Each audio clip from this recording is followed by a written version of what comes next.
Alléluia. Alléluia. C'est un jour de joie, un jour de bonheur. Trouver du temps pour être avec le Seigneur, c'est toujours très encourageant. Je commence, contrairement à ce que nous faisons, par les annonces du bureau pastoral, parce que tout juste après la prédication, je vais prêcher dans notre église à Kimwenza.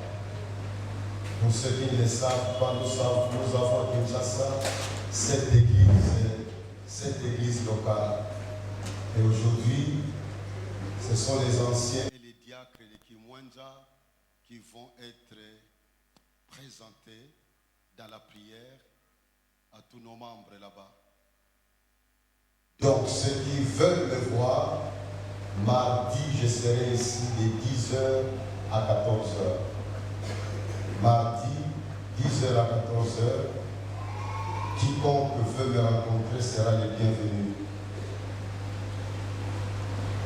Nous rappelons qu'il y a une formation qui va être organisée par le Centre international d'action missionnaire.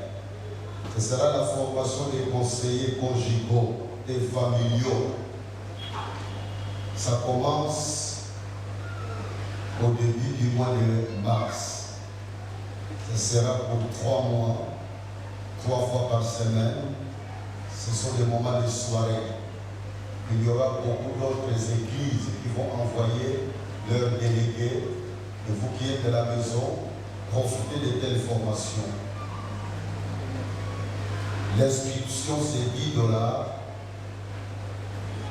Les frais de formation, c'est $50 par personne et $80 pour les couples. Nous aurons la Saint-Seine le dimanche prochain. Nos cultes des combats pour tous les mois. Nous les avons eu les mois passés, ils ont 5 mois, qui tend vers sa fin. Nous devrions être dans nos secteurs le mois prochain. Mais certains bien-aimés ont réclamé que pendant le mois de février, nous puissions faire encore la même expérience. Donc, pour le vendredi de ce mois de février, nous serons encore ici. Les BS, prenez vos dispositions pour informer tout le monde que nos cultes de vendredi pour le mois de février, nous serons encore ici chaque vendredi. Heureux ceux qui en profitent, dommage pour ceux qui n'en profitent pas. Voilà quelques annonces que nous avions de la part du bureau pastoral. Nous allons nous lever. Nous allons faire un moment d'intercession avant la prédication. Nous allons nous concentrer uniquement sur l'Église. Prions pour notre Église locale. Il est 8h45. Vous remarquez qu'il y a plusieurs qui ne sont pas encore là. C'est un signe de maladie. Nous allons prier pour ça. Priez pour n'importe quel aspect de l'Église que vous voulez présenter devant Dieu. Que le Seigneur renouvelle notre zèle. Nous sommes au début de l'année.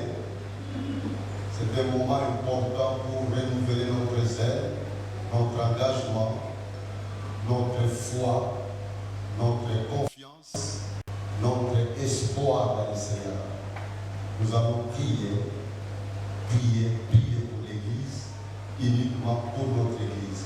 Prions le Seigneur.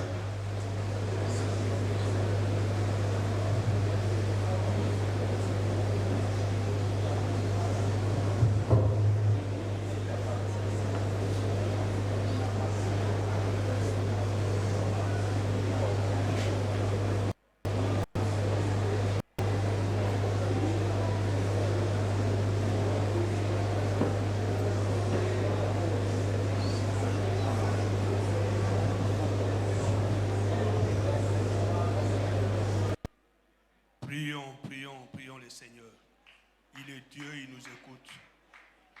Il a besoin de nous entendre. Parle pour ton Église. Ce que tu veux voir dans cette Église.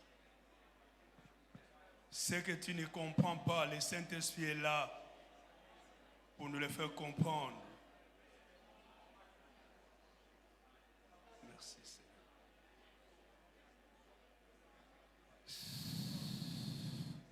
Oui, nous continuons de prier pour notre Église. Bien-aimés, cette année, nous devons commencer la construction de notre temple. Nous nous sommes dit, même avec un petit rien, on peut commencer quelque part. Et donc nous allons prier. Dieu qui est le créateur de tout, c'est lui qui a créé l'argent, qui nous donne de l'argent pour nous permettre de commencer notre construction. Et qui donne la sagesse et l'intelligence à ceux-là qui se sont engagés pour faire ce travail, parce que ce sont des hommes comme nous. J'aimerais que nous prions pour remettre toutes les personnes qui seront impliquées dans cette construction. Et même nous tous, en tant que membres, nous sommes impliqués à donner de l'argent, nous sommes impliqués à donner des idées, des pensées. Prions que le Seigneur nous donne le nécessaire afin qu'un jour, nous voyons commencer notre construction. Prions le Seigneur. Oui, Seigneur, merci. Nous avons besoin de vos temps. Depuis beaucoup de temps, on a posé la première prière.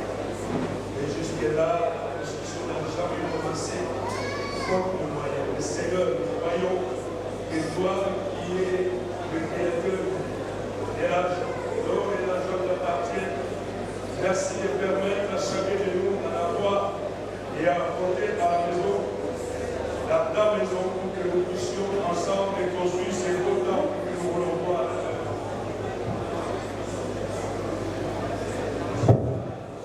Merci de donner de l'intelligence et de la sagesse à nos ingénieurs qui sont en train de travailler pour concevoir tout ce qu'il faut pour commencer cette construction. Et merci pour notre comité qui est en train de réfléchir sur comment démarrer la construction avec le peu de moyens que nous avons. Et nous croyons à un Dieu qui donne. Merci. Merci. Parce que oui, bien-aimé, Papa l'a dit, nous constatons pour nous-mêmes comment les gens sont trop en retard pour venir à l'église. Alors que la maturité, quand nous disons que nous sommes de matures, nous devons aussi le manifester par notre manière de venir au culte. Nous allons prier que le Seigneur enlève tout ce qui nous empêche d'être à temps au culte. Nous avons besoin d'honorer notre Dieu dès le début du culte. Nous aimerons voir tout le monde déjà être là.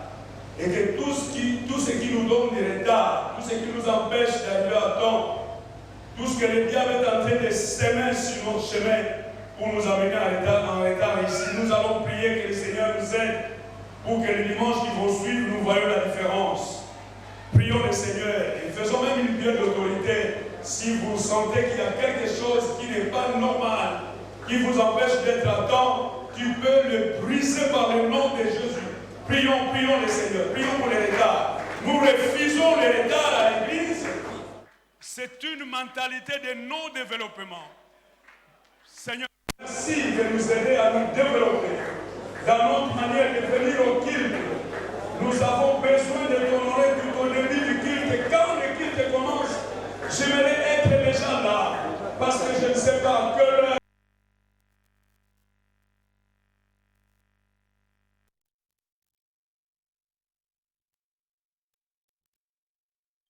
de venir en retard à l'église, car cela n'est pas bien en tant qu'enfant de Dieu. Merci de nous aider, Seigneur. Nous avons besoin d'être déjà nombreux tout au début de nos cultes, parce que c'est un jour qui est consacré à toi, et nous voulons vraiment ensemble t'adorer en bonne et due forme. Merci parce que tu nous aimes. Bien-aimés, parmi nous à l'église, Nous avons beaucoup de membres qui sont malades. Nous savons ce qui se passe ce dernier temps. Beaucoup de grippes, beaucoup de maux de ventre, beaucoup de problèmes de maladie. Le Dieu que nous prions, le Dieu de l'EVC, c'est un Dieu guérisseur. Il guérit la maladie. Il enlève la maladie. Eh bien, nous allons prier que le Seigneur nous guérisse, que le Seigneur nous donne la bonne santé. Parce que lorsque nous sommes en bonne santé, nous serons aussi dans la joie de bien adorer notre Dieu. Et nous serons forts pour venir au culte et faire ce que le Seigneur aime voir en nous. Prions pour les cas de maladie. Si vous avez quelqu'un en famille qui est malade, prie pour lui et rassure-toi que Dieu est en train de faire quelque chose pour la guérir. Alléluia. Jésus, merci. Je crois à la guérison que tu donnes. Je crois à la guérison que tu donnes. Tu es Dieu.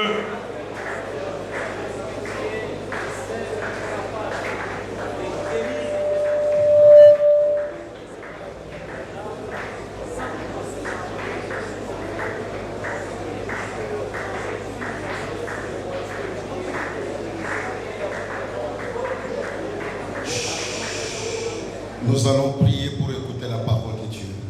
Prions le Seigneur. Seigneur, nous sommes ici pour toi. Nous prions que tu puisses toi-même nous tenir compagnie. Que tu sois au centre de ce que nous devons faire. Manifeste-toi dans tout ce qui va être fait tout à l'heure pour recevoir ta parole. Ta parole fait croître. Ta parole nourrit. Ta parole nous donne la force d'aller avec toi jusqu'au bout. Merci. Dieu notre Père, tu es le Dieu qui écoute nos prières. Tu n'es jamais loin de nous. Ton oreille est toujours attentive à ce que nous disons. Et nous savons que tu nous as écoutés. Nous prions que tu bénisses ce moment et l'écoute de ta parole. Nous détruisons toutes les manœuvres et distractions de la part de l'ennemi. Nous voulons être concentrés. Que ceux qui ont la mauvaise habitude de dormir pendant qu'on prêche, tu leur donnes la grâce d'être différents ce matin. Nous voulons tous écouter avec attention. Bénis ce moment pour ta seule gloire. Au nom de Jésus. Amen. Amen. Amen. Acclamons le Seigneur. Acclamons le Seigneur. Amen. Asseyons-nous.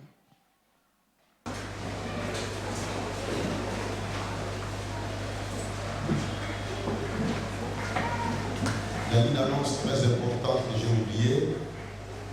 Ce soir, ici, de 16h à 18h, il y aura une conférence.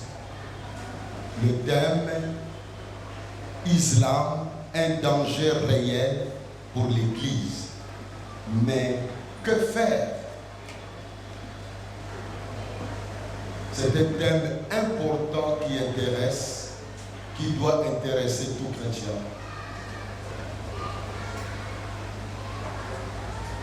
Il y a des forces de l'islam qui opèrent aussi contre les bonheurs de notre pays, à l'est du pays.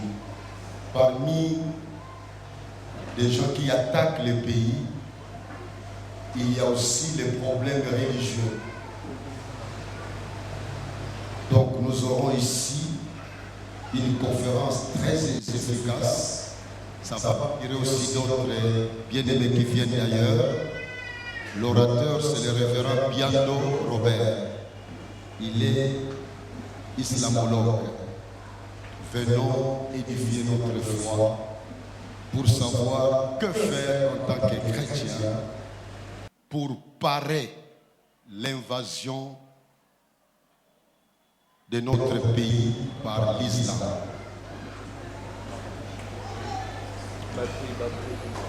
Ce matin, nous continuons notre thème de l'année. Le thème de l'année que nous nous sommes donné, croissez. La croissance. C'est l'année de la croissance. C'est l'année de la croissance dans tous les domaines de notre vie.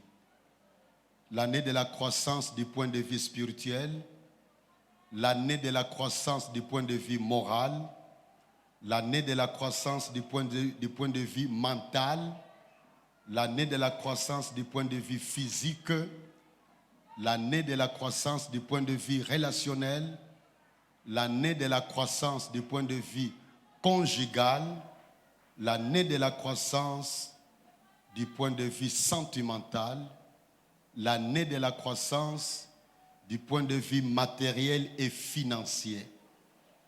Nous voudrions que, à la fin de l'année, chacun dise, pendant cette année, le Dieu de la croissance m'a visité particulièrement. Qu'il y ait des témoignages qui montreront que ce que nous sommes aujourd'hui n'est pas suffisant. Dieu veut faire encore plus dans notre vie. Nous voudrions comprendre pendant cette année que ce que nous possédons aujourd'hui n'est pas suffisant.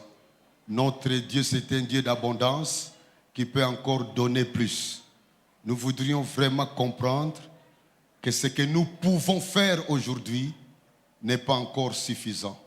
Avec notre Dieu de croissance, il peut nous rendre capables de faire plus. Nous avons dit que c'est l'année de la croissance. Qui dit croissance dit maturité. Quand un arbre est en train de croître, il doit atteindre la maturité. Et ce matin, nous voudrions parler des caractéristiques d'un chrétien mûr. Dimanche passé, l'homme de Dieu, Papa Kouzi, nous a parlé de ce qui empêche souvent la croissance des chrétiens. Il a dit beaucoup de choses intéressantes. Mes frères et sœurs en Christ, devenir un chrétien mûr n'est pas optionnel, mais c'est une obligation. Ce n'est pas un choix. Je ne peux pas dire je vais choisir de ne pas être un chrétien mûr. La parole nous dit que c'est obligatoire que nous puissions croître pour devenir mûrs.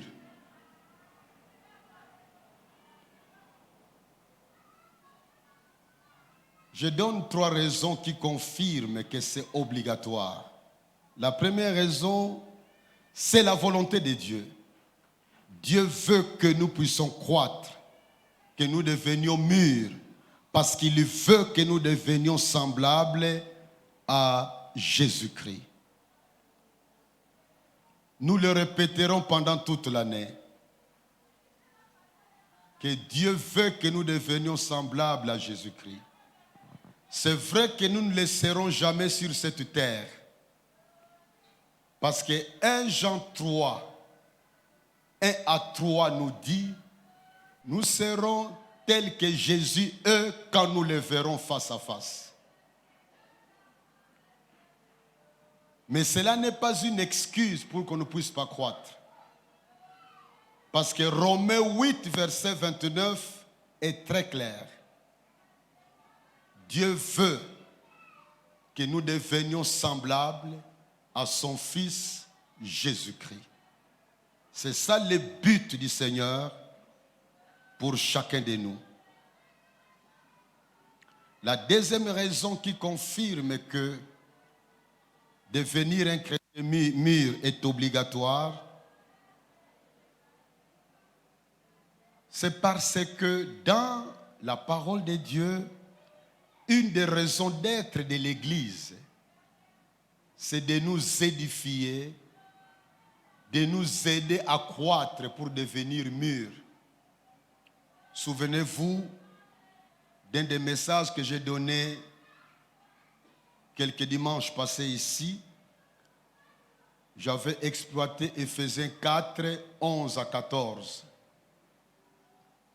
Dans Éphésiens 4, 11 à 14, nous avons compris que Dieu a placé dans l'Église des leaders, des apôtres, des prophètes, des évangélistes, des pasteurs, des docteurs, pour notre maturation, pour que nous ne restions pas des enfants flottants et emportés à tout vent de doctrine. C'est pourquoi il a placé des responsables parmi nous, pour que ces responsables nous aident à grandir dans notre foi. Donc ça montre bien que devenir un chrétien mûr n'est pas optionnel, c'est obligatoire. La troisième raison, c'est le but du travail que Paul poursuivait. L'apôtre Paul poursuivait un travail qui avait un but précis à atteindre. Quand il travaillait dans la vie des frères et sœurs en Christ, dans son ministère. Quand vous lisez dans Colossiens 1, 28, Colossiens 1, 28, nous apprenons que Paul disait « Je travaille durement avec la force que Dieu me donne. Quand je rencontre quelqu'un, je lui fais connaître Jésus. Et ceux qui connaissent Jésus, je travaille dans leur vie pour les aider à devenir des hommes faits, des hommes accomplis, c'est-à-dire des hommes mûrs dans le Seigneur. » C'était clair pour Paul. C'était son travail. Et ça doit être aussi pour nous tous, normalement, le travail que nous devons poursuivre dans notre propre vie, mais dans la vie aussi des autres qui sont en contact avec nous. Il faut que nous ayons ce souci d'être mûrs dans le Seigneur, mais aussi d'aider les autres de devenir mûrs dans le Seigneur. Mais avant de parler des caractéristiques d'un chrétien mûr, qu'est-ce que signifie être un chrétien mûr? Qu'est-ce que signifie être un chrétien mûr? Je voudrais donner 5 déclarations qui sont fausses, qui ne font pas de quelqu'un un chrétien mûr. 5 déclarations. La première, le fait d'avoir un don spirituel ne signifie pas qu'on est un chrétien mûr. Le fait d'avoir un don spirituel. Je vous rappelle ce que vous connaissez, les chrétiens de Corinthe, c'était des chrétiens charnels. Quand on parle de l'homme charnel, cette expression « eux », surtout dans 1 Corinthiens. On le voit aussi sous une autre forme dans Romains, chapitre 7. Mais c'est dans 1 Corinthiens où c'est clair, Paul a dit « Je m'adresse à vous comme à des petits enfants, à des hommes charnels. Vous avez Christ, vous avez tous les dons spirituels. Il ne vous manque aucun don spirituel. » Quand vous lisez dans 1 Corinthiens 1, verset 7, il dit qu'il ne vous manque aucun don spirituel. Mais c'était des hommes qui étaient comme des enfants dans le Seigneur. Ils n'étaient pas mûrs dans le Seigneur. Il y avait encore des disputes entre eux. Il y avait des mésententes entre eux. Il y avait des palabres entre eux. Il y avait des jalousies entre eux. Il y avait des actes horribles à tel point que c'est dans cette lettre où Paul va dire que l'un de vous a même pris la femme de son papa pour avoir des relations intimes avec elle, pour montrer jusqu'où cette église était charnelle. Mais ils avaient tous les dons spirituels. Tu peux parler en langue, tu peux avoir les dons de guérison, tu peux avoir les dons de faire des miracles, tu peux avoir les dons de foi, les dons de toutes sortes. La présence d'un don dans la vie de l'un de nous n'est pas preuve que c'est l'un de nous est mûr dans le Seigneur. Deuxième fausse déclaration, c'est le fait de posséder de grandes connaissances bibliques et théologiques. Ce n'est pas une preuve qu'on est un chrétien mûr. Le fait de posséder de grandes connaissances bibliques et théologiques. On peut avoir la tête remplie de connaissances, mais être un chrétien charnel, être un bébé dans la foi. D'ailleurs, Paul nous dit, la connaissance enfle, c'est l'amour qui édifie.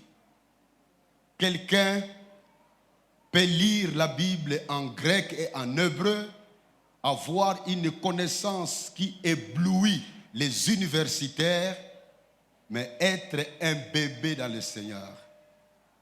Une troisième fausse déclaration, le fait d'avoir des responsabilités dans l'Église. Avoir des responsabilités dans l'Église n'est pas une preuve qu'on est un chrétien mûr. Tu peux avoir plusieurs responsabilités dans l'Église. Tu peux avoir des grands titres, tous les titres possibles qu'on peut avoir. Tu les as eus ou tu les as. Ce n'est pas une preuve qu'on est un chrétien mûr. Chacun de vous peut connaître une histoire qui peut confirmer cela. À la télévision, nous apprenons beaucoup de choses. Dans la rue, nous apprenons beaucoup de choses. Il y a des scandales qui sont posés par des personnes de qui on n'attend pas de tels scandales. Une quatrième fausse déclaration, c'est le fait d'être converti depuis beaucoup d'années. Le fait d'être converti depuis beaucoup d'années ne prouve pas qu'on est un chrétien mûr. Ce n'est pas suffisant de dire, moi je connais le Seigneur depuis 30 ans. Moi je connais le Seigneur depuis 50 ans. Non. Un nouveau converti qui vient de faire une année dans le Seigneur peut être plus mûr que toi qui as fait 10 ans ou 15 ans dans le Seigneur. Chacune de ces déclarations, je peux donner beaucoup d'exemples. Mais vous les connaissez aussi. Ce n'est pas le fait d'avoir une longue durée dans les milieux chrétiens qu'on est alors un chrétien mûr. Ce n'est pas vrai. Cinquième fausse déclaration, la manière de prier en utilisant des vocabulaires très pieux, des vocabulaires bibliques, des versets bibliques, la manière de prier, même de prier en langue, la manière dont on s'exprime devant Dieu n'est pas une garantie qu'on est un chrétien mûr. J'ai déjà raconté ici comment au début de ma foi, nous prions au campus à la maison du pasteur de l'aumônier N10. J'étais un nouveau converti. J'avais remarqué que j'avais la timidité pour prier. Je me sentais bloqué. J'étais impressionné par certains frères et sœurs qui priaient d'une manière qui poussait les gens à réagir pendant la prière. Oui Seigneur, Amen, Amen, oui Seigneur. Je me suis dit, pour lutter contre cette timidité, je dois faire des efforts. Au début, je commençais à noter dans un cahier des expressions que j'écoutais certains prononcer qui poussaient les autres à réagir positivement. Je les ai copiés, 4 ou 5, je les ai mémorisés dans ma chambre, je les ai répétés, mémorisés, maîtrisés. À la réunion du jeudi qui venait, j'attendais impatiemment ma place pour prier parce que là, l'habitude de prier tous ensemble n'était pas encore là. On priait l'un après l'autre. Eh bien, quand quelqu'un prie, l'autre prend, l'autre prend. J'étais prêt. J'attendais impatiemment un trou pour ravir la parole. Le moment est venu. J'ai commencé à prier comme d'habitude. Et puis, je sortais ces phrases-là. Oh, ça bougeait la salle. Il y avait Amen, oui Seigneur, Amen, oui Seigneur. Je répète ces phrases que j'avais déjà mémorisées. Et j'étais content. J'ai rentré à ma chambre, homme 6, heureux. Parce que j'ai participé j'ai fait des prières qui ont secoué les gens émotionnellement. Et pourtant, j'étais un bébé spirituel. Mais qui est un chrétien mûr? Non pas en termes de définition, mais en termes de caractéristiques. Je voudrais vous donner 8 caractéristiques d'un chrétien mûr. 8. Il y en a plus. Mais aujourd'hui, je vous parle de 8 caractéristiques d'un chrétien mûr. Un chrétien mûr connaît son identité en Christ. Il connaît son identité en Christ.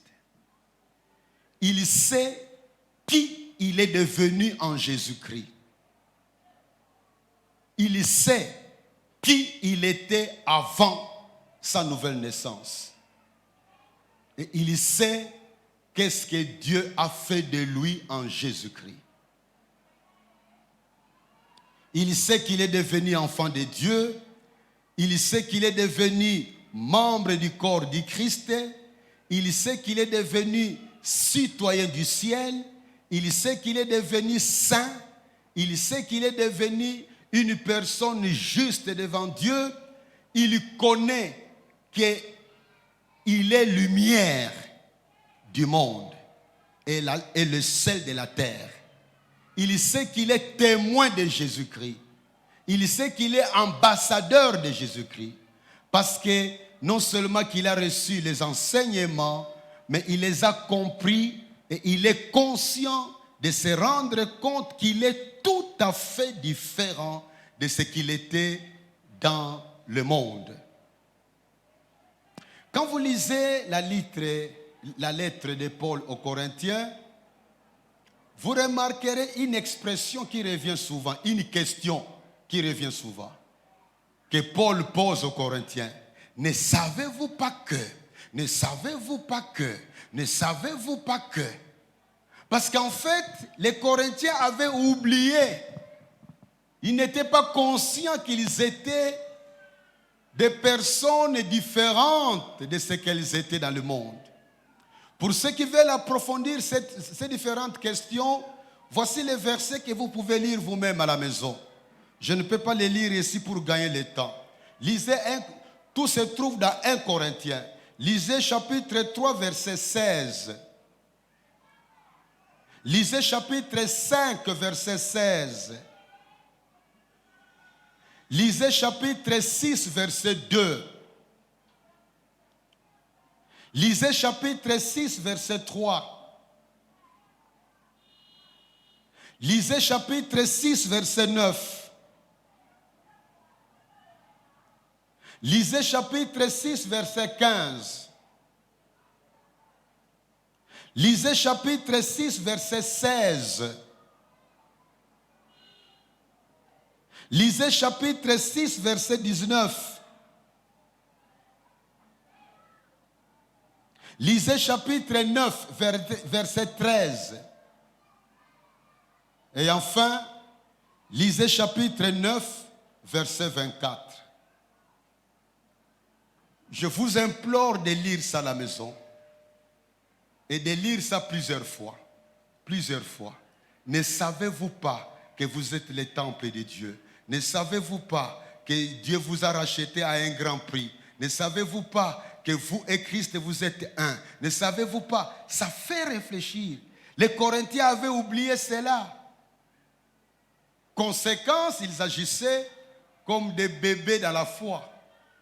Il est important de savoir que tu es devenu une nouvelle personne, une nouvelle femme, un nouvel homme, un nouveau monsieur en Jésus-Christ.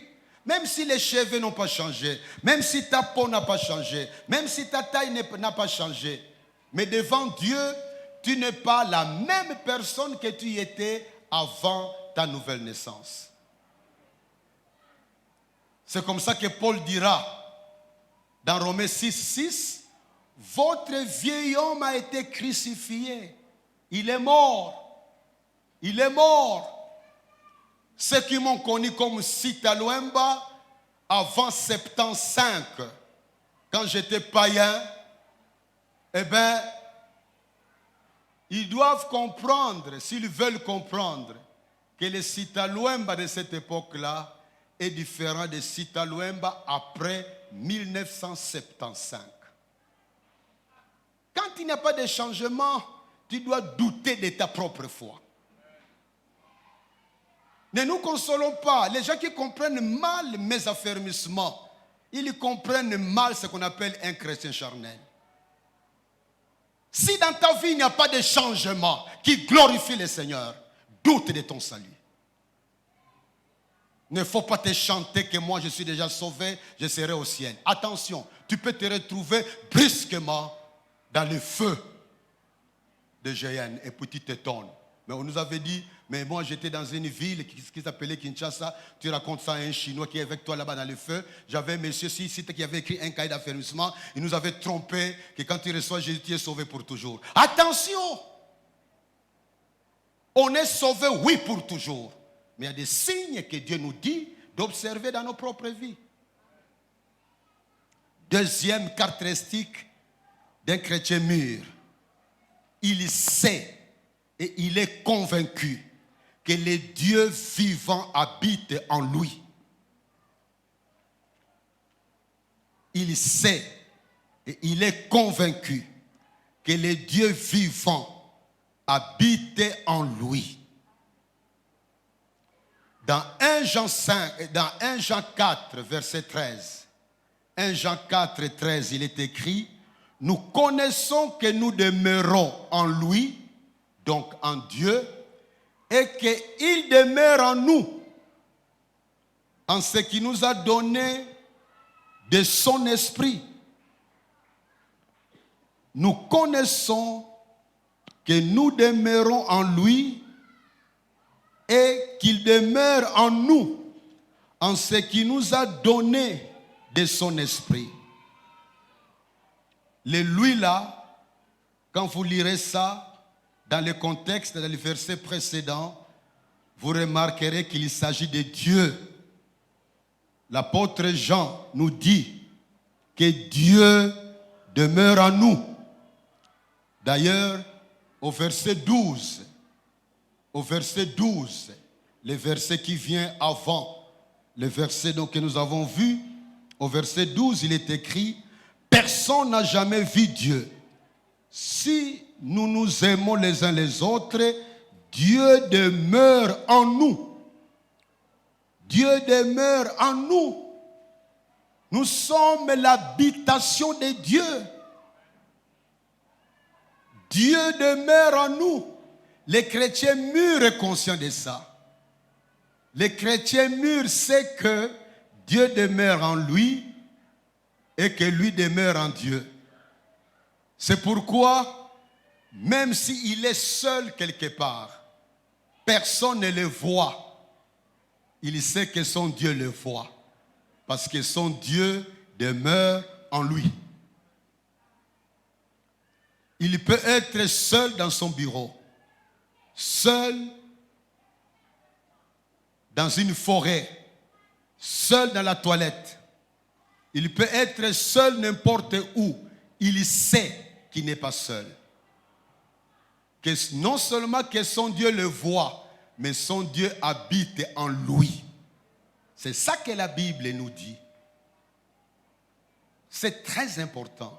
le chrétien qui est conscient d'être habité par Dieu a une autre mentalité, a un autre comportement. Parce que cette pensée de savoir que nous sommes habités par Dieu, c'est une pensée sanctifiante. Ça vous donne la force de vivre comme Dieu veut. C'est une pensée qui vous donne le sentiment de sécurité. Parce que tu sais que mon Dieu est avec moi. Moi, j'avais beaucoup peur de traverser un cimetière.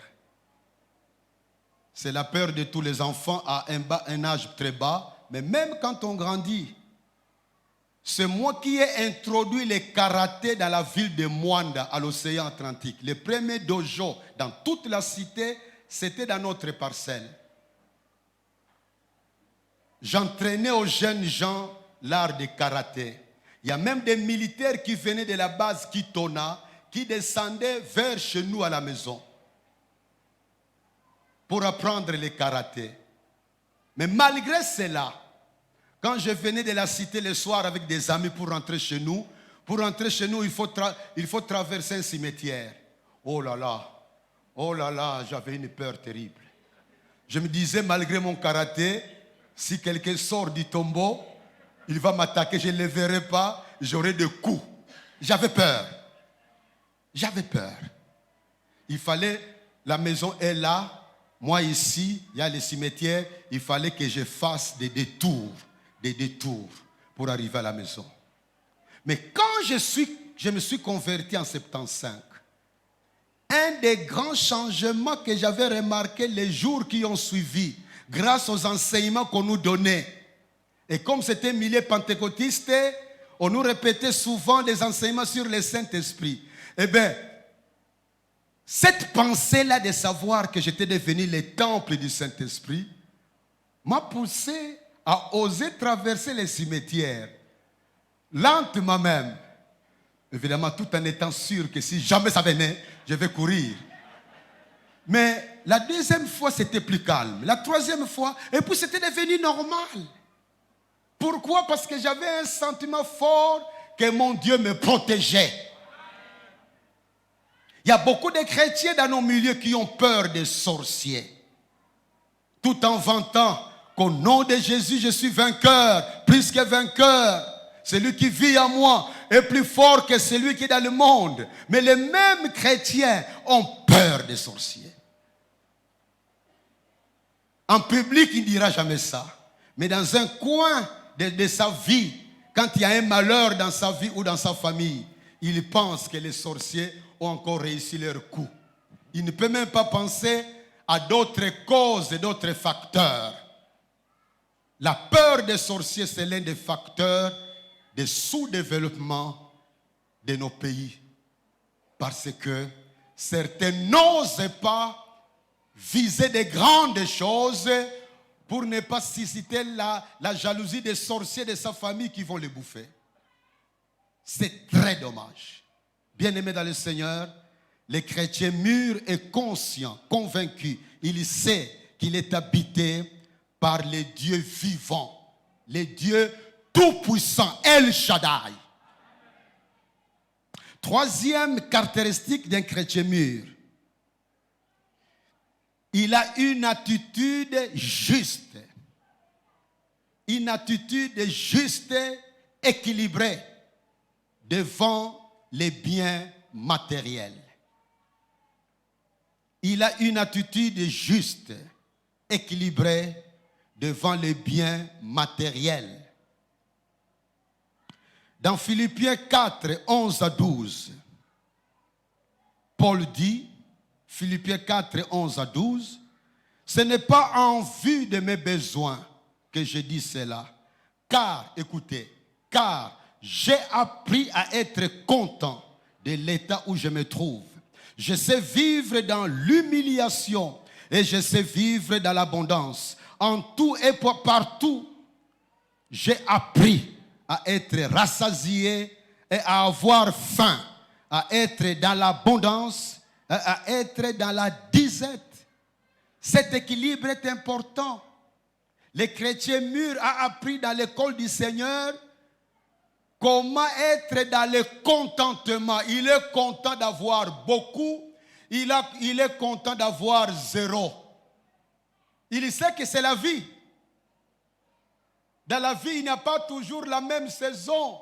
On a la saison de pluie, on a la saison sèche. On a la saison d'abondance, on a la saison de disette. Il a appris ça et il sait vivre ça. Il sait traverser ça. C'est vrai que quand la disette est là, parfois les moments de pleurs arrivent ou de plaintes, mais il ne dure pas dans cette situation-là. Il sait que Dieu sait pourquoi il permet ça dans sa vie. Il ne cherche pas un bouc émissaire sur qui il faut poser la cause de sa disette. Il a appris à être content dans l'état où il se trouve. Ça, c'est une caractéristique d'un chrétien mûr. Parce que dans la vie de tout ce que Dieu a utilisé dans la parole de Dieu, ils ont connu des saisons de pluie abondante, ils ont connu des saisons de la disette. La saison sèche, il n'y avait pas de pluie. L'exemple de Job est là. Job était l'homme le plus riche de son époque. Mais il a connu les moments aussi de souffrance, de maladie, les moments de manque, jusqu'à ce que sa propre femme lui dit, maudit Dieu et meurt. Comme si la femme lui disait, même si tu mourais, je serais mieux. Je n'ai plus besoin de toi. Mais après, la Bible nous montre que après cette saison sèche, c'était la saison d'abondance. Nous connaissons tous l'histoire de Joseph qui a traversé la prison injuste, vendu comme esclave, tous les malheurs possibles. Mais après, c'est le moment qui est venu, les moments d'abondance. Nous connaissons l'histoire de Moïse. Il sort d'une maison. Dès l'enfance, il n'a pas pu profiter de toute l'affection de ses parents. Après 3 mois, il était obligé qu'on le jette dans l'eau, qu'on l'oublie. Par la grâce de Dieu, la fille de Pharaon le ramasse. Je me suis souvent dit que même les bégaiements que Moïse avait, ça ne m'étonnerait pas que ce soit provoqué par la manière dont les parents étouffaient sa bouche quand il voulait pleurer. Que ce soit maman ou papa, ou même son frère Aaron ou sa sœur Marie. Ça ne m'étonnerait pas qu'on pinçait la bouche pour que le bruit ne sorte pas. Et même quand il devait parler, on devait tout faire dans son bruit de bébé, que sa voix ne sorte pas. Et puis ça sort, il devient fils du pharaon. Et puis là-bas, il se rend compte que ses frères, ce sont les Hébreux, les esclaves. Il veut aller aider. Et puis, il tombe sur une situation où il tue quelqu'un. Et puis, le bruit a couru partout. Même le pharaon a appris cela. Il a fui. Il a connu un moment sombre dans les moments les plus noirs de sa vie. Jusqu'à devenir l'ouvrier de son beau-père. Ce qui n'est pas toujours facile pour nous les hommes. Mais après, l'abondance vient. Prenez la vie de n'importe quel homme de Dieu, femme de Dieu, dans la parole de Dieu. Le chrétien mûr est conscient de ça. Il sait que je dois avoir une attitude équilibrée. Je peux avoir beaucoup d'argent aujourd'hui, demain mes affaires ne marchent pas. Les clients ne viennent plus acheter. C'est comme s'il y a des féticheurs qui soufflent pour qu'ils aillent ailleurs. Mais le chrétien mûr sait que c'est un temps qui passera. Parce que son Dieu gère tout. Son Dieu contrôle tout. Il peut échouer à l'examen aujourd'hui. Il souffre, c'est vrai. Mais après il dit, Seigneur, merci de m'avoir donné l'occasion de reculer pour mieux sauter. L'année prochaine, je passerai de l'année. Alléluia. Alléluia. 4e caractéristique d'un chrétien mûr. Un chrétien mûr dit non au péché. Ça lui arrive malheureusement de pécher aussi. Mais ce n'est pas une habitude. Il sait dire non au péché. Et il dit non au péché, non pas par crainte des hommes, ou par crainte des conséquences des péchés. Parce qu'il y a des gens qui ne font pas de péché par la peur d'être critiqués par les autres, ou par la peur d'être arrêtés et d'être mis en prison. Non, le chrétien mûr n'a pas ces motivations-là pour fuir les péchés. Il fuit les péchés parce qu'il ne veut pas offenser Dieu. Il ne veut pas attrister Dieu. Il ne veut pas mettre dans le cœur de Dieu un sentiment de tristesse profonde. Parce que Dieu a tellement fait des choses pour lui qu'il veut réjouir le cœur de Dieu. Lisez dans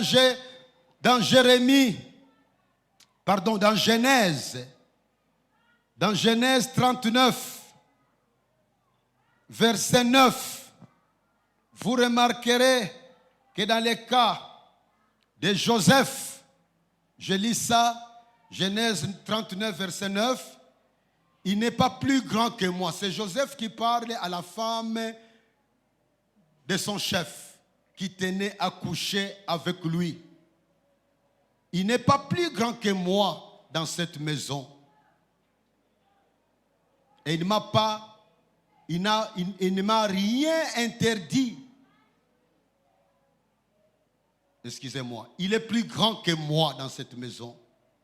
Et il m'a rien interdit excepté toi, parce que tu es sa femme. Écoutez, comment ferais-je un aussi grand mal et pécherais-je contre Dieu? Et pourtant, Dieu n'était pas là physiquement. Mais il était conscient que Dieu le voyait, que Dieu était là. Madame, je ne peux pas te toucher. Tu es la femme de mon chef. Je ne peux pas le faire parce que je vais pécher contre Dieu. Je vais pécher contre Dieu. Il n'a pas parlé que si je le fais avec toi, peut-être qu'on viendra nous arrêter, alors on peut me tuer, peut-être qu'on nous arrêtera, on me met en prison. Ce sont des raisons valables, mais elles sont inférieures à la crainte de Dieu. Le chrétien mûr est mobilisé par la crainte de Dieu devant le péché. La crainte de Dieu, la crainte de Dieu. La crainte de Dieu. Il ne veut pas poser l'acte mauvais parce qu'il ne veut pas faire mal à son Dieu. Quand tu fuis les péchés parce que tu ne veux pas aller en prison, quand tu fuis les péchés parce que tu ne veux pas que les gens se moquent de toi, quand tu fuis les péchés parce que tu ne veux pas que les gens le remarquent, ce sont des motivations trop basses.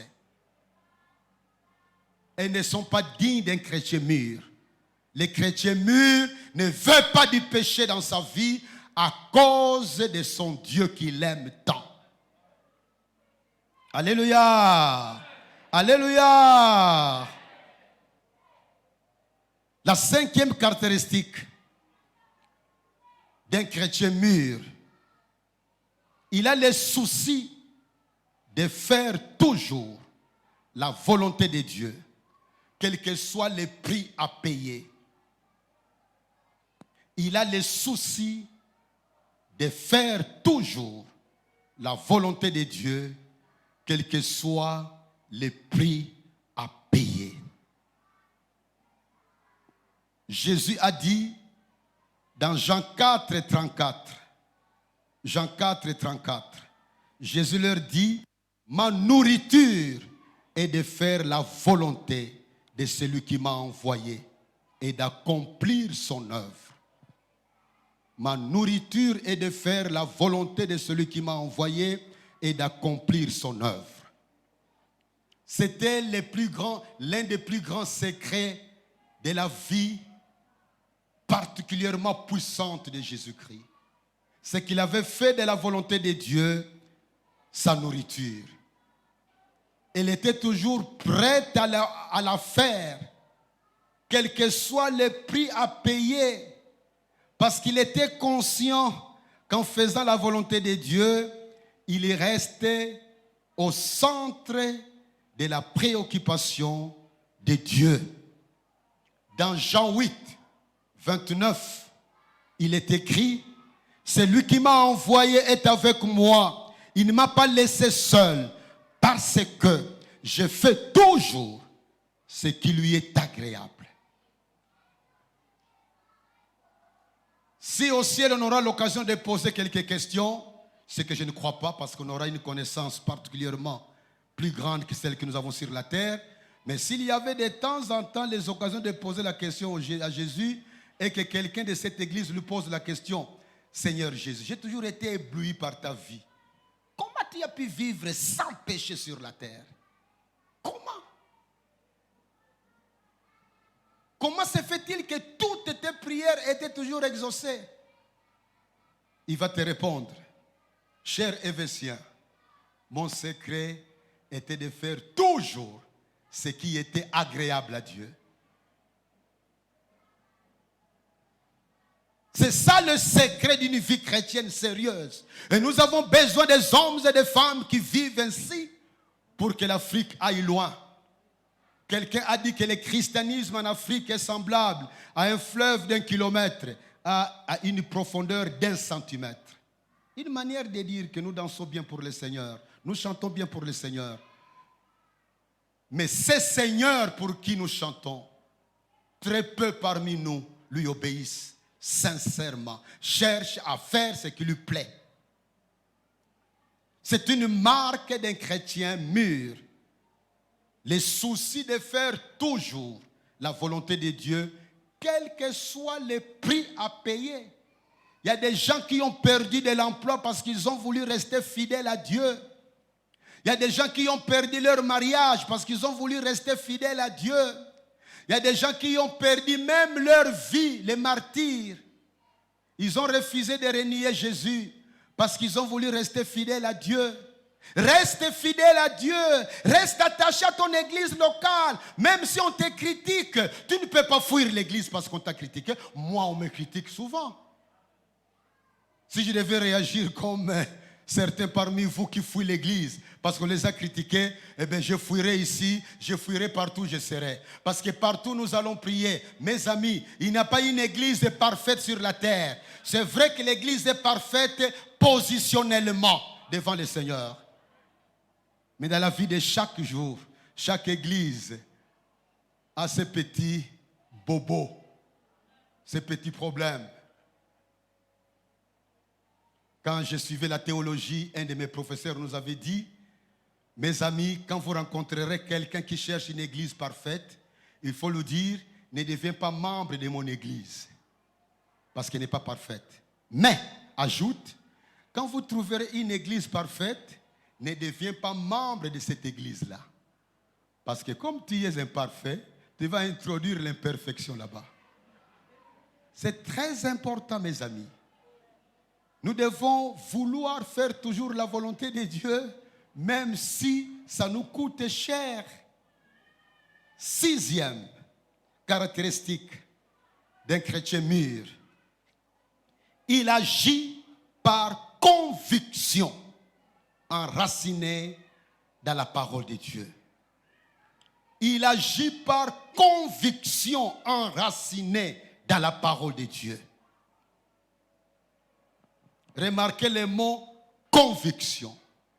Remarquez le mot enraciné et le mot parole de Dieu. C'est un chrétien qui est conscient que la Bible, c'est son livre. Que la Bible est la parole de Dieu. Il refuse les discours de ceux qui disent que la Bible contient la parole de Dieu. Pour lui, la Bible est la parole de Dieu. Car ceux qui disent que ça contient, il veut lui dire, sans le dire publiquement parfois, que la Bible contient des mythes. Il y a des parties qui ne sont pas des paroles de Dieu. Tout ce qui est miraculeux, on prend ça avec beaucoup de critiques. Pour moi, la Bible est la parole de Dieu. De Genèse 1 jusqu'à l'Apocalypse 22. Mes amis, si nous négligeons la Bible, si nous méprisons la Bible, nous n'avons plus un livre de référence. Et nous sommes des victimes potentielles pour n'importe quelle hérésie, quel mauvais enseignement. Nous devenons des victimes potentielles pour des sectes parce qu'on n'a plus une référence pour comparer ce qui nous enseigne à une référence. Mais quand on garde la Bible comme étant l'autorité de notre vie, c'est-à-dire c'est elle qui nous dit quoi croire et comment nous comporter, nous sommes garantis de traverser ce monde en vainqueur, pourvu qu'on soit attaché à ces livres et qu'on s'engage à faire ce que ces livres nous enseignent. C'est ça le comportement d'un chrétien mûr. Il agit, ses actions qu'il pose sont motivées par la conviction, enracinées dans la parole de Dieu. Quand nous lisons dans le psaume 119, verset 9, comment le jeune homme rendra-t-il pur son sentier? En se dirigeant d'après ta parole. Au verset 11, je serre ta parole dans mon cœur afin de ne pas pécher contre toi. Au verset 105, ta parole est une lampe à mes pieds et une lumière sur mon sentier. Ces chrétiens n'agissent pas selon la poussée, la pression des autres. Il n'agit pas selon les circonstances. Il n'agit pas par envie. Non, il agit selon des décisions qu'il a prises dans sa vie de faire ce que Dieu lui demande de faire. Même quand il menace de pleuvoir, même quand il plaît, quand il a décidé d'aller à la prière, il s'en va. Dimanche passé, il y avait une pluie, très peu était ici. Quelqu'un dira, pasteur, tu as un véhicule. Ceux qui me connaissent savent que même à l'époque, je n'avais pas de véhicule. Sous la pluie, je sais marcher et aller atteindre mes objectifs. Ne vivons pas selon les envies que nous avons. Quand j'ai l'envie, je vais au culte. Quand je n'ai pas envie, je reste à la maison. Ça, c'est être un chrétien bébé. Un chrétien mûr, il agit par conviction. Ce qu'il doit faire pour Dieu, il est fait. À moins qu'il soit dans des circonstances telles qu'il ne peut pas le faire. Par exemple, on t'a arrêté, on t'a mis dans un cachot, on t'a fait asseoir par terre, toi tu t'es allé au point A, tu es arrêté là-bas. Ce n'est pas à cause de ta volonté. Tu es là, fixé par des policiers méchants qui veulent te causer du tort. Mais il n'agit pas par envie. Il y a des gens qui se réveillent par envie le matin. Conséquence, ils ne sont pas fidèles dans la méditation de leurs paroles. Nous devons avoir des heures fixes données au Seigneur pour notre vie spirituelle. De telle heure à telle heure, c'est mon temps de méditation. Quels que soient les problèmes, à part des problèmes qui m'obligent à agir autrement. Alléluia! L'avant-dernière caractéristique, la 7e caractéristique.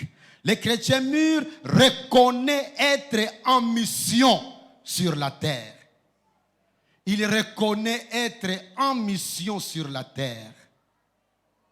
Il est conscient que le jour où il a accepté Jésus dans sa vie, il est devenu enfant de Dieu. Il avait déjà le droit d'aller au ciel dans son palais. Mais il sait que si Dieu le garde encore sur la terre, c'est à cause de la mission qu'il lui a confiée.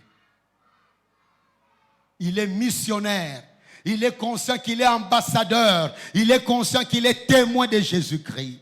Il est en mission. Et notre mission est clairement définie par Matthieu 28, 18 à 20. Jésus déclare, tout pouvoir m'a été donné dans le ciel et sur la terre. Allez, faites de toutes les nations des disciples, les baptisant au nom du Père, du Fils et du Saint-Esprit, et enseignez-leur à observer tout ce que je vous ai prescrit. Et voici, je suis avec vous tous les jours jusqu'à la fin du monde.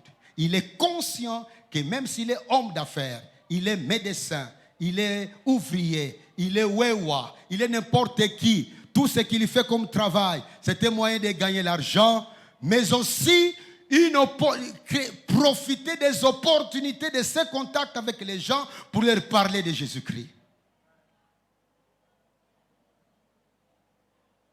Nous sommes déjà aujourd'hui le 29 janvier. Bientôt les mois terminent. Pendant les 29 jours ici, tu as parlé à combien de personnes de Jésus-Christ? S'il y a 0, alors tu ne connais pas que tu es missionnaire sur la terre. Nous sommes en mission. Nous sommes en mission. Et enfin, la dernière caractéristique d'un chrétien mûr, parmi tant d'autres, il a le souci de tout faire pour la gloire de Dieu. Il a le souci de tout faire pour la gloire de Dieu. Tout ce qu'il fait, il veut que Dieu en soit glorifié. Dans 1 Corinthiens 10, verset 31, il est écrit: soit donc que vous mangiez, soit que vous buviez, soit que vous fassiez quelque autre chose, faites tout pour la gloire de Dieu. C'est un verset facile à prononcer, à réciter, mais il est difficile de pratiquer en tout moment. Mais c'est ça que le Seigneur nous dit. Donc, le souci de la gloire de Dieu, ce n'est pas seulement dans le domaine de la prière, ou de chanter, ou de donner des offrandes et des dîmes, ou de prier. Même dans le domaine de manger, il faut penser à la gloire de Dieu. Il faut maîtriser la gourmandise. Il y a des gens qui sont tellement attirés par l'odeur d'un bon repas que déjà la bouche est remplie de salive. Dès qu'il est à table, il commence à manger. Il ne sait même pas qu'il fallait dire merci à Dieu. Dieu doit avoir sa part. Car c'est grâce à lui que tu as à table ce que tu manges. Il y a des gens qui sont en Ukraine ou même dans notre propre pays à l'Est, qui ne savent même pas manger, qui sont dans des forêts, dans les malheurs terribles. Et toi, tu as l'occasion de manger. Pense à Dieu. Glorifie Dieu dans le domaine de manger. Glorifie Dieu dans le domaine de boire. Glorifie Dieu dans le domaine de t'habiller. Habille-toi comme une femme digne et non pas comme une prostituée qu'on peut facilement attirer par n'importe quel homme. Soigne tes relations. Recherche la gloire de Dieu. Même ceux qui se moquent de toi, qui t'injurient, qui te causent du tort, réagis en cherchant la gloire de Dieu. Que la personne qui t'a causé du tort et qui est mis dans un hôpital parce qu'on l'a cogné par une moto, qu'il soit étonné de te voir aller le visiter avec une enveloppe où tu as mis même $10. C'est vrai que certains, quand tu disparais, ils vont jeter ça. Ils ont peur que tu viennes les achever. Mais cela ne doit pas t'empêcher à faire du bien. S'il jette ça, c'est son problème avec son Dieu. Nous devons aimer même nos ennemis à cause des soucis de la gloire de Dieu. Je suis à la fin de mon message. Je ne sais pas qu'est-ce que le Seigneur t'a dit. J'ai dit beaucoup de choses, mais mardi dans nos oikos, nous aurons l'occasion d'y revenir. Mais relisons cela avant mardi. Relisons cela pour nous-mêmes. Qu'est-ce que Dieu t'a dit aujourd'hui? Qu'est-ce que Dieu t'a rappelé aujourd'hui? Qu'est-ce que Dieu a souligné dans ton cœur aujourd'hui? À la lumière de tous ces points, es-tu un chrétien mûr ou un bébé? Évidemment, une remarque pour ne pas te sentir coupable. Il n'est pas dit que tous ces points, tu dois avoir 100%. Dans certains points, tu as 90%, dans un autre point 60%, un autre point 80%. Mais là où tu as en dessous de 50%, commence à te demander qu'est-ce que tu dois faire pour changer. Parce qu'il faut que là où Dieu est présent, le changement soit là. Que dans ta maison, ton mari dise, oh, ma femme change. Que ta femme dise, mon mari a changé. Que les enfants disent, notre papa a changé. Dans les temps, cette bêtise, il allait engueuler, même les voisins allaient écouter les injures. Mais papa est devenu comme un agneau. Ce n'est pas une faiblesse, c'est une force. Maîtriser sa colère, c'est une force. Ceux qui sont incapables de maîtriser leur colère, ce sont des faiblards. Le Seigneur est dans nos vies pour nous transformer à la ressemblance de Jésus-Christ. Lèvons-nous s'il vous plaît. Nous allons passer un temps de prière. Levez-vous s'il vous plaît.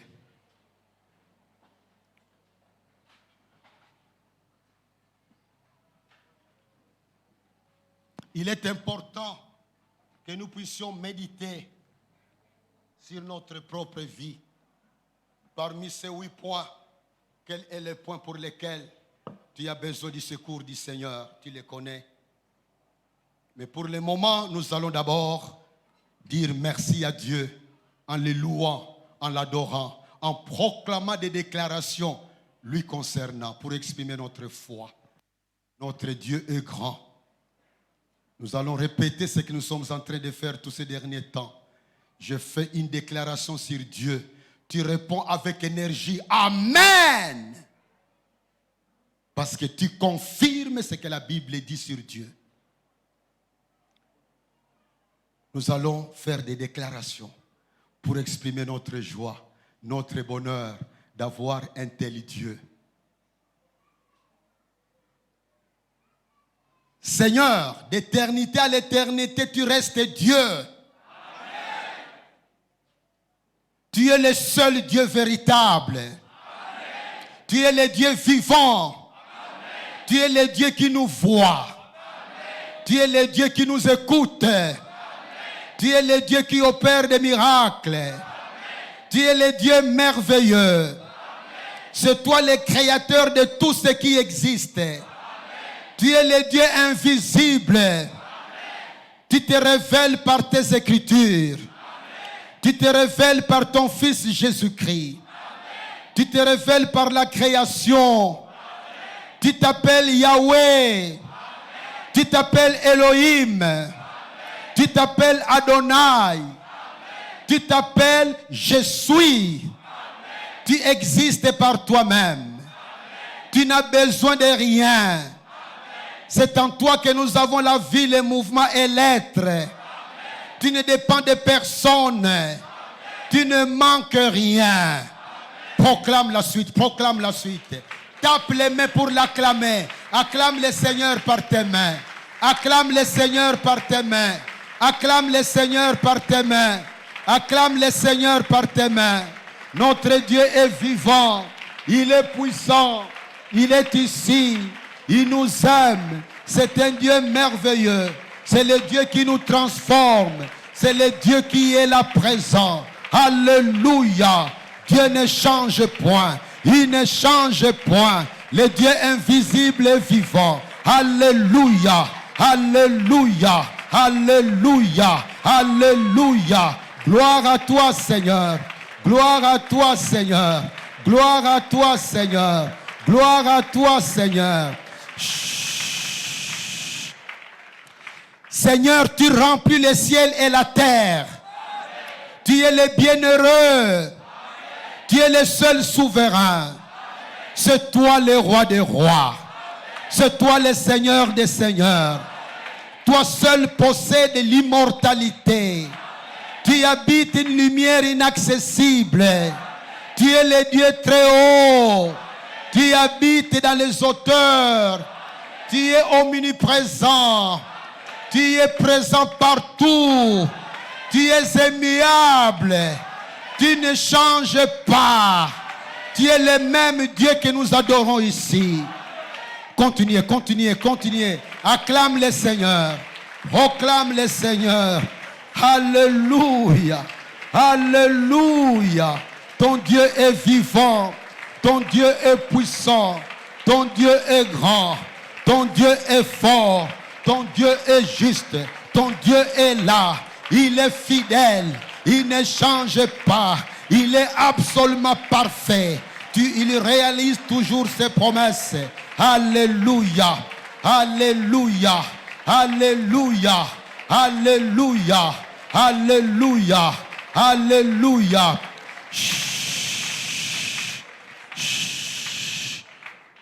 Nous venons de faire des déclarations sur Dieu. Maintenant, nous faisons des déclarations sur nous-mêmes. Nous allons déclarer ce que la Bible dit que nous sommes en Jésus-Christ. Nous allons affirmer ce que la Bible dit que nous avons en Jésus-Christ. Nous allons affirmer ce que la Bible dit que nous pouvons en Jésus-Christ. C'est important de connaître son identité, de connaître ce que Dieu dit de toi. Nous sommes des créatures merveilleuses à cause de Jésus-Christ. Et nous allons les proclamer. Je vais proclamer chaque déclaration de mon identité. Tu proclames en disant Amen. Seigneur Jésus, je suis héritier de Dieu grâce à toi. Amen. Je suis ton co-héritier. Amen. Je suis membre de ton corps. Amen. Je suis un enfant de lumière. Amen. Je suis le temple du Saint-Esprit. Amen. Je sais que tu habites en moi, Jésus. Amen. Je sais que je ne suis jamais seul. Amen. Je suis ton ami. Amen. Tu as fait de moi ton ami personnel. Amen. Je suis ton élu. Amen. Je suis ton bien-aimé. Amen. Je suis saint. Amen. Je suis justifié. Amen. Je suis réconcilié avec Dieu. Amen. Je suis né de Dieu. Amen. Christ demeure à moi. Continue à proclamer, continue à proclamer. Acclame le Seigneur. Acclame le Seigneur. Ton Dieu est vivant. Ton Dieu est puissant. Ton Dieu est présent. Alléluia. Alléluia. Alléluia. Ton Dieu est vivant. Gloire à toi, Seigneur. Gloire à toi, Seigneur. Gloire à toi, Seigneur. Gloire à toi, Seigneur. Gloire à toi, Seigneur. Gloire à toi, Seigneur. Alléluia. Alléluia. Alléluia. Alléluia. Alléluia. Alléluia. Nous allons renoncer à tout ce qui aime salir notre vie chrétienne. Nous voulons être des femmes modèles, des hommes modèles, des chrétiens modèles. Nous voulons être des hommes et des femmes qui glorifient Dieu par la qualité de notre vie. Nous allons exprimer des renoncements précis. Si ce que je dis, si tu l'as déjà fait dans ta vie, continue seulement à dire Amen. C'est très important. C'est très important que nous puissions renoncer régulièrement à des choses que l'ennemi aime encore utiliser pour venir nous salir. Ici, nous n'allons pas écouter ce que moi je vais répéter pour dire Amen, mais vous allez répéter après moi.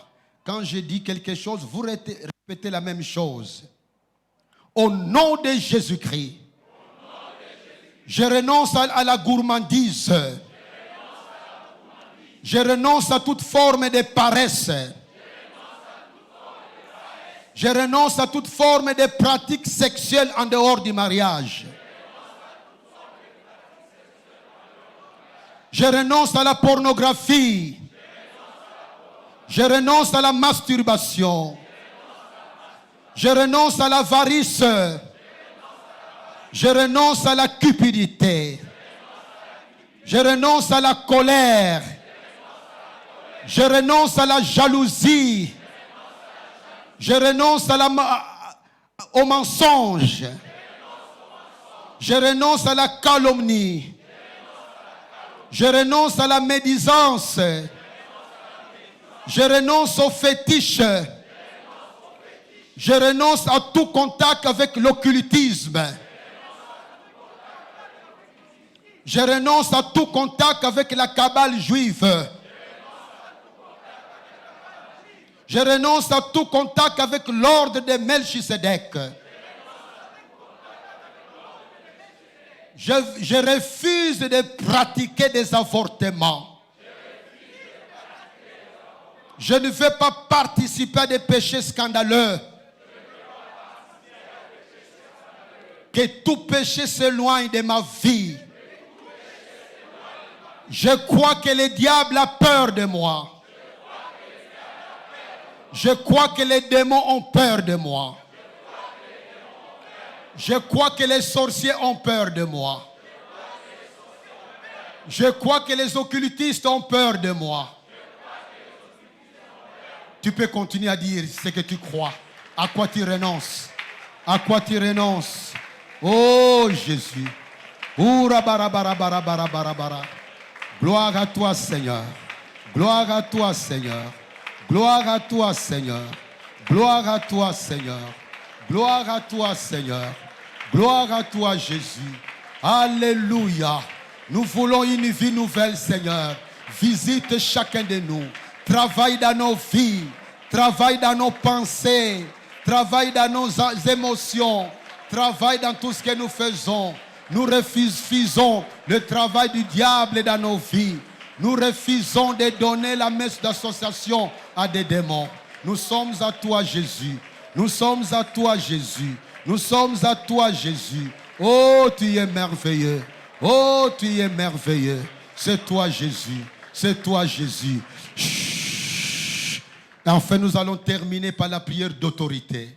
Je rappelle que les déclarations, nous affirmons ce que la Bible dit. Pour la prière d'autorité, nous ordonnons à toutes les forces des ténèbres de s'éloigner de nos vies, de nos maisons, de nos activités, de nos églises et de tout ce qui nous est cher. Faisons la prière d'autorité chacun selon ses besoins. Ora bara bara bara. Ora bara bara bara bara bara. Oh, gloire à toi, Seigneur. Oh, gloire à toi, Seigneur. Oh, gloire à toi, Seigneur. Oh, gloire à toi, Seigneur. Oh, gloire à toi, Seigneur. Oh, gloire à toi, Seigneur. Oh, gloire à toi, Seigneur.